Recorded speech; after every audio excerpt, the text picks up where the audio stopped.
Hi everyone. Good evening. It's great to be here with you today on Inspiration with Dr. Ballah. Today is an honor. I'm hosting Professor Mogana S. Flomo. He's our guest today, and he has an interesting story.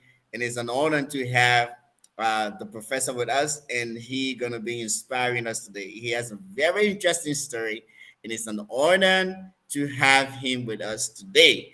And before I bring him to the screen, he's a man with wisdom, I would terms that, and he's a professor, he's a teacher, and he's a grandfather, he's a father, he's a mentor, and but with all of that, there is something interesting about his willpower, a man who came from what he terms from dust to permanent. And there were all the reasons why he should have just remained on the ground and just, remain in the village and continue to complain and continue to cry and say that's the end of life. But he put himself with all of the motivation and everything in him on into here and came to the place of not just being one ordinary citizen, but a man of permanence. Educated all of his children, not just a secondary education, but I mean higher education and at the level of PhD. So we honored to have with us today Professor Mogana S. Flomo Sr. Welcome, Professor. How do you do? I'm okay. Hello, Great. everyone. Good. Thank you, Professor Flomo. I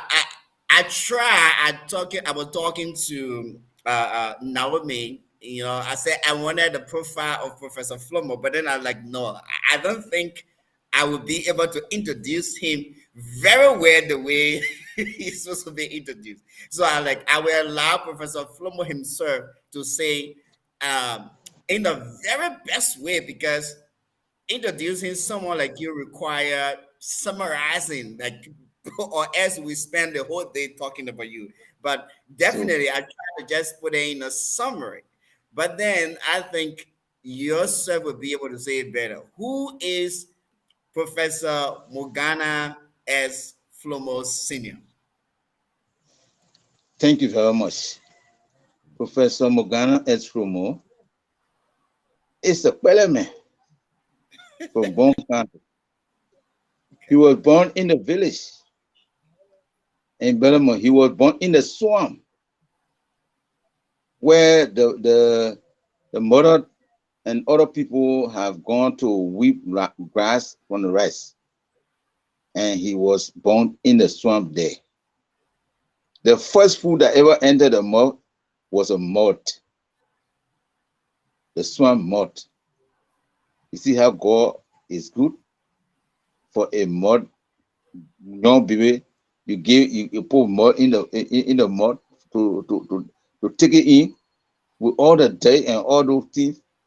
But we thank Mark, God. like for the layman, you mean you're talking about the dust, right? Yeah, the dust. Hmm. So from there, um, there was a challenge. Anyway, plenty challenges in my head. But I was not a physically challenged person from the beginning. I came up very fine with my brothers and sisters in the village, and we used to go on a farm. But all of a sudden, a ball came to my hair, on my hair right here, and people said to my mom, "No more over there. Kill this guy to Fokwale to take injection." That's the only thing they knew. And they carried me there. I walked from our village to Fokwale. So I went and saw some boys playing football. I mean, Ganga ball from Firestone. So I joined them. And people chasing me all around town. They grab me, they carry me. A dresser, somebody who is not a medical doctor or is not even a trained nurse. A dresser, somebody that can wash soul, and they say they're a doctor.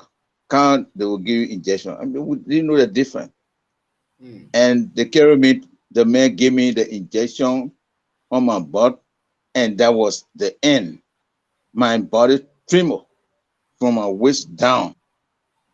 From that time, I never walked.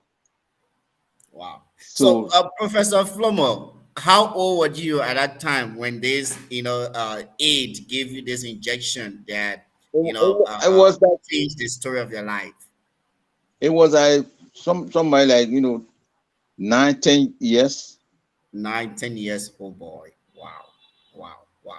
That's very interesting. Actually, this is one of the reasons why I really got inspired with your story as a medical doctor and talking about the importance of health and just practicing medicine with passion to see someone who lives changed, who entire story changed because of a medical practice that kind of really bring me to the place to tell myself that this profession we are involved in has a lot to do.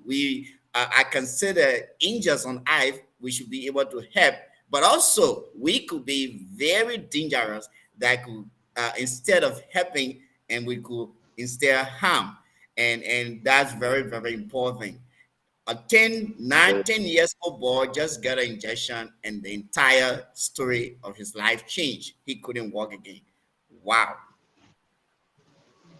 So, with that interesting story, I want to know, definitely, like you started saying, a 9, 10 years old child who was taken to a clinic and aid gave an injection, he ended up becoming disabled. Definitely, there were a lot of challenges. But what was your greatest challenge growing up in that kind of situation as a young Liberian boy? Our people in the village those days had a belief that it would be the cause of your parents or grandparents were involved in witchcraft practices, or even you yourself, who is a disabled person, you might be a witch. So, number one, Even that was even even after getting an injection, they still thought maybe it could be a witch. no, they did not remember that. They didn't know. They didn't know that it was the cause of that. When I started to recall, when I went to school, I started doing biology and so on, and I learned. I also decided to work in the hospital in Jowa. So I learned about the injection, the areas that injection is supposed to be. Then I said, wow. And then they accused the woman that are next to that as small as she was the cause. She was a wish for me. So they made me to believe, everybody believed that she was a witch. She was not, she was just sad in her body. So after I discovered that, I came back. I told her, I called meeting. I said, no, you are not the one. I learned that when I went to take the injection over there, I, I walk after the injection. They said, no. I said, it was a cause because untrained person gave me the injection. That was a cause. It was not the lady. She was not there. So the challenges I faced, people told their children not to play with me. Wow. They isolated me in the town. And number one, my father said he could not send me to school. But Wow. what good would that be if I go to school? What I would do? I don't Mm. work, nothing at the camp. So he decided to send the other siblings in school and left me. So Wow. when they come from school, they will be speaking English. I don't speak English. I don't understand anything. If I tell them what he's saying, they say, when we finish, we'll tell you. It was something that was heartbreaking. So that was the greater challenge where everybody So, was looking at. Don't follow that wish. mm, so in that situation, how did you? It would be interesting to know that you are a professor, and you didn't just go to school, but you went and begin educated, and you came back to be also be able to educate other people. How did you manage to find yourself in Yes, school? yes, because these boys and girls that are from my house, my father sent them to school. My uncle sent them. They have my uncle children, myself, and other people, but they sent all of them to school. When they return during vacation, they speak in English. So then I said, no, I want to speak English myself.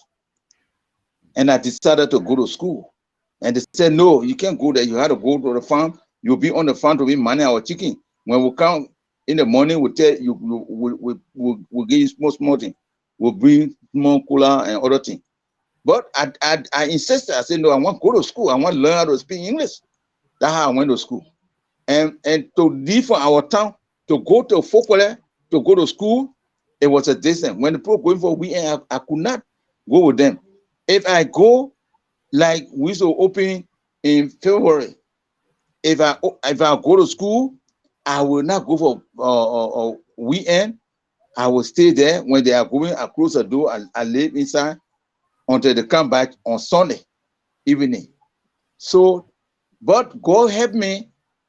I was understanding my lesson very well. I was studying very well, and I started to grab the lesson. So from there, I pick up. I was getting double promotion every year. I getting double promotion. I get promotion to the next class, and at the end of the year, I go to the next class. So all those that were in school before me, I went uh, beyond Went them. ahead of They were them. below me. I was so from there now. I started going to school, learning everything, and I didn't take anything for granted. Taking into condition that I have, I said no.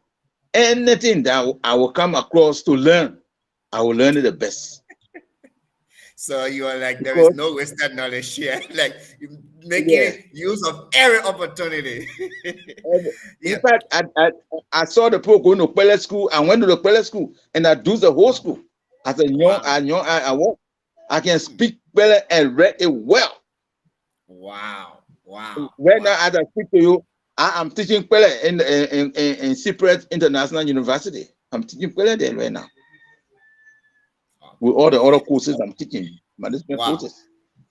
Professor Flomo, that the story is interesting, but how, especially when your parents decided that it was not necessary to send you to school, and later with your persistence say you were able to get to school, what convinced your parents that when you really wanted to go to school, are you gonna make any change, because you were No, persistent, it's just like, okay, let's give it a try? no, my father was not convinced. My father was not convinced. It is my mother and my sister, my elder sister from one mom. They got convinced. They said, "But let the man go. If there anything will be sending a fool." Okay. So, and they thought I was just going to come back. And I went and I say, I didn't come back. I was going to come doing the break. The break. And God helped So, me. I went through everything. so everyone has something that inspired them. I can tell you for sure. Your story is a motivation, is an inspiration for many people, even your children and your grandchildren. One of your granddaughter is my daughter, and she believed in me. She looked up to me so much, and I love her. I also believe in her potential.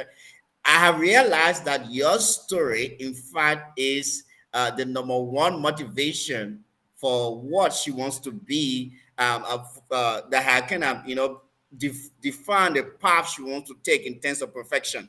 So my question is, who or what motivated you to, like, I must go to school and I will be this and I will be this and I will be this? Who was that person, or what was the particular situation, apart from just wanting to speak English? What really Yes, yes, motivated you or yes. inspired you? My uncle was the paramount chief in the chiefdom. And he asked my father to make a communal fund.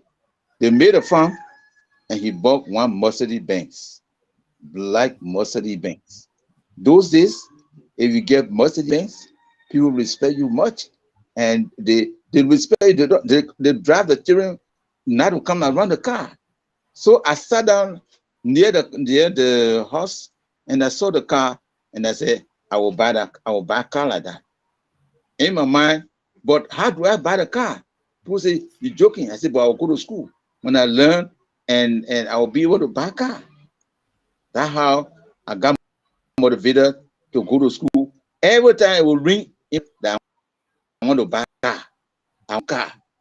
And you will not own car if you are sitting at home, you are not going to school, you're not qualified, nothing the camp. So I decided to work hard, be educated, then I will work and get money and buy a car.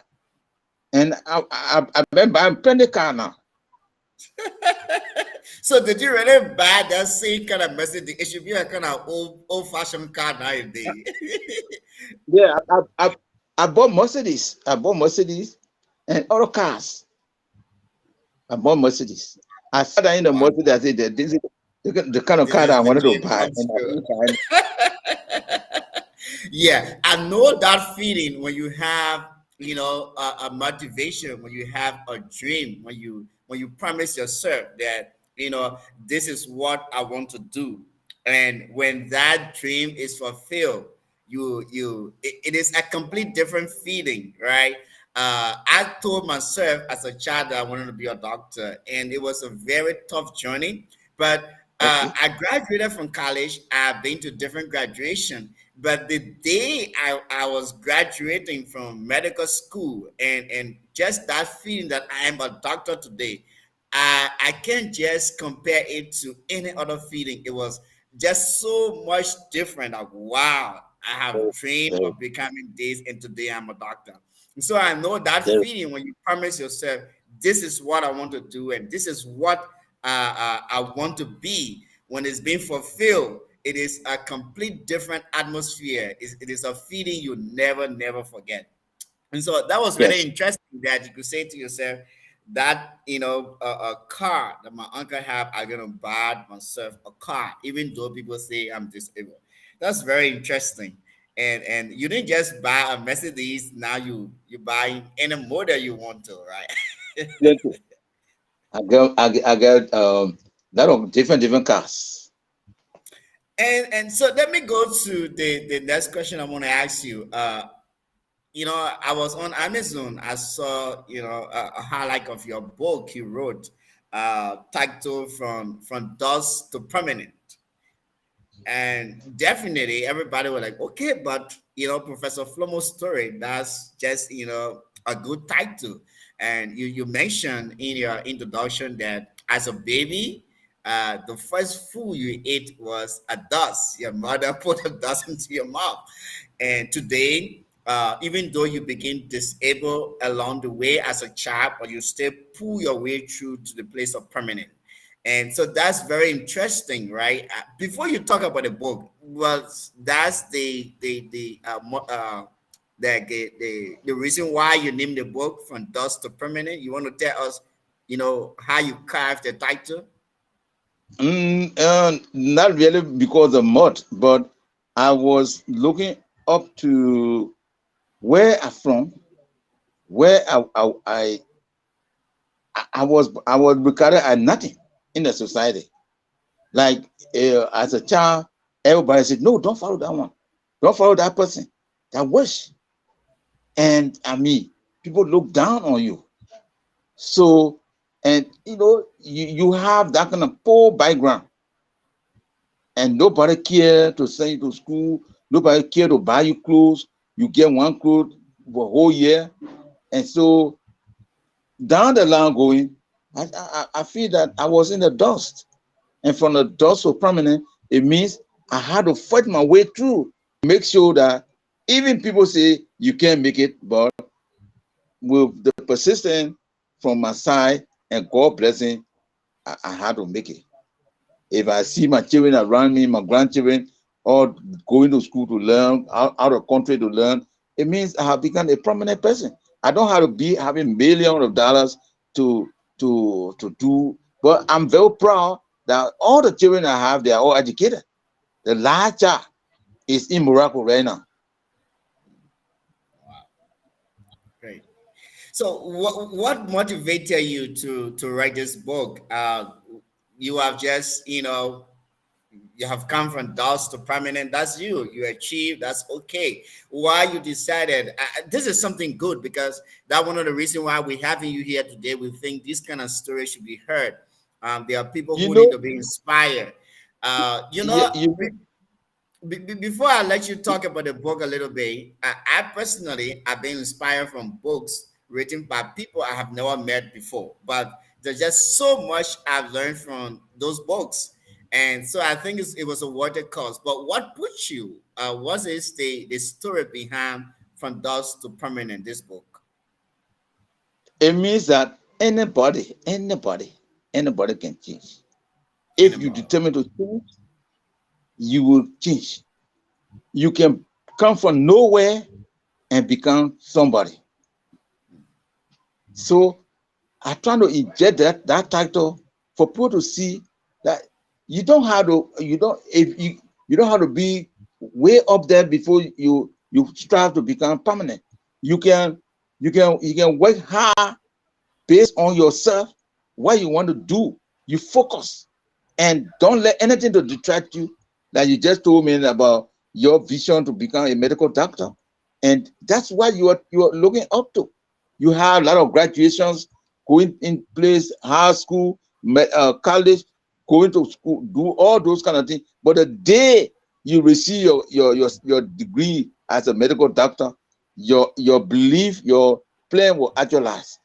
So I believe that looking at my condition to live on that level and become a university lecturer and be able to be to advocate for people who are destitute in society, to talk for them, to make sure that those people that are left out, nobody want to pay attention to them, that I can talk for them. I can talk to government and they can listen to me. I can talk to organizations and they can listen to me. So it means that I didn't stay where I was born. I didn't stay in that condition. Right now, as I speak to you, I don't even feel the physical challenge issue. I don't feel it, because everything that you would think of in life that can make you worthy, that can make you to live happily, I have. So that's the reason why I make the book and I say from dogs to prominent. And that is my memoir to inspire anybody. Some people get right now, you go in the street, you go to Monrovia, you go to any other corner, you see the people, they standing in the street begging. When you have all the legs, you have all the everything correct, you are not insane, then you begging. Why you can't go and do something that will help you do something better? That's the reason why. Wow. So, what are some of the things you mentioned in this book? Do you want to say one, two, three things in this book that people will really want to read about? Yeah, I mentioned one of the areas about how I got my wife. Can you Mhm. imagine you're a disabled person want to marry somebody who is not a disabled person, and the parents don't want you? I mentioned that in the book, and how it Wow. came up. My wife became very strong. She said, whether this man is anywhere, anything, he's the one I want. And Mhm. she is the one I get. I have all my children by. We have 7 children, 5 guys and 2 women. They are all educated. So Seven. she made a very big decision, and that one. Then the second the second one is when I started building house or houses, I look at myself. I said, you mean that me? If I want money to go buy plane, to go buy this one, I just take the money and go buy. I don't ask anybody. I said, no, this is very important. And and and you people from the people from the village where they're from, the boys and the girls, all of them turned around again. They started behind me. They made me their chief. I started Wow. leading them. I started to lead them. So all those things were mentioned in the book. Wow. Wow. So this is very interesting, and I would encourage those of you who are watching us on YouTube and Twitter and Facebook.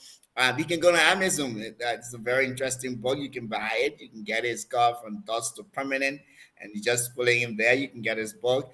I think it's a lot is in that book. A story of a physically challenged African who rise from dust to permanent, and you're hearing, from him right here, and he his story inspired me. His his life, his motivation, his determination is something that is a story that has so much lesson. And apart from just being a Christian, he has so many reasons why he could just give up, right? But he's a Christian, he's a man of faith, and he's a man who have inspired thousand people by his faith, his determination, and he spread that love. You see Professor Flomo, from we've been here almost 30 minutes, he's been smiling. He's a very happy man, and we are glad to see that Okay. he has so much to inspire people for. So, Professor Thank you. Flomo, what would be your parting statement if you would talk to young people in Liberia, young people around the world who Um, maybe think there is so much to stop them? What would be your encouragement? What would be your parting words? I think God made everybody very good. God made you as a special person. So the only thing I want is people to focus. Just focus. Look at today and look at tomorrow. What you will do today will determine who you will be tomorrow. So it is very good that you focus the future, good thing for the future, and work for it today. Just like you want to go to school. If you want to pass, you have to study your lesson. So I encourage all young people to be very much focused and believe in God. God is carrying you, but God will not put everything He gave us will, so that we will be able to use the wisdom and work hard for the future. If you think that manna will come down and fall down for you to take it, that lie. The only way you will get your manna on you work hard. So I admonish everybody to work hard, to work very hard. That's Wow. that's that's the key that we need to do. I want to thank you. I want to thank Dr. Ballah. Myself, when I saw the name Dr. Ballah, I became impressed. I said, but I want to see Dr. Ballah, because the Ballah name is a Liberian name. And the spelling, I checked the spelling, is that Liberian name from Lofa, to be exact. Even though all banana from Lofa, they may germinate from Lofa, but that Yes, name is attached to Lofa. this one is from Lofa. Yes, you are right. Okay. So thank you so much, Professor Flomo, for joining us today. Thank you for inspiring us. In Professor Flomo words, be focused. Whatever you do today will determine what you become tomorrow. God made everyone equal, and as to what you want to be and how you're going to achieve that is based on your hard work, hard work, hard work. And so I don't think there is anything that can stop you. So those of you who think society can define your future, your destiny, can decide what you're gonna end. No, they may call you Zogo, they may call you disabled, they may call you whatever name. If you make up your mind that I want to change my story, you can change your story. Thank you so much, Professor Flomo, for joining us and inspiring us, for sharing your journey of inspiration with us. Keep Thank focused, you. work hard, and do your best. Thank you so much, Thank you. Professor Flo. Thank you very much too for having me on your program. I'm very impressed. So that was Professor Flomo, and I think this inspiration of Dr. Ballah is about bringing people who inspire us, who story, who actions, who not just going to church, not just being Christian, not just being one professional person, but whose story are inspiring. And I think a man who at the age of 9, 10 became disabled and everybody fell in fact in the village, by the way. He was not in a city where people were trying to take him to the hospital to kind of solve the problem, but in fact there was so many reasons why he would just stay in the village and cry and moan and say that's the end. But he, became focused. Go to school. I want to speak English. I want to not just speak Pele. I want to know how to read and write Pele. And today he's a professor, not just teaching a high school or university lecturer. And he's a Pele man, but he's not just one ordinary Pele man. He reads and writes Pele. Then he lecture other courses, and he's a man of permanent. 7 children, 5 boys, 2 girls, educated. All of his children, they are all a university product now. Grandchildren in university. That is an inspiring story. I hope Professor Flomo's story inspire you and you keep focused, you work hard, and trust God, know that God makes you and that potential you have in you, you can't allow anything stop you from becoming what you want to be. Thank you for following us, and God bless you.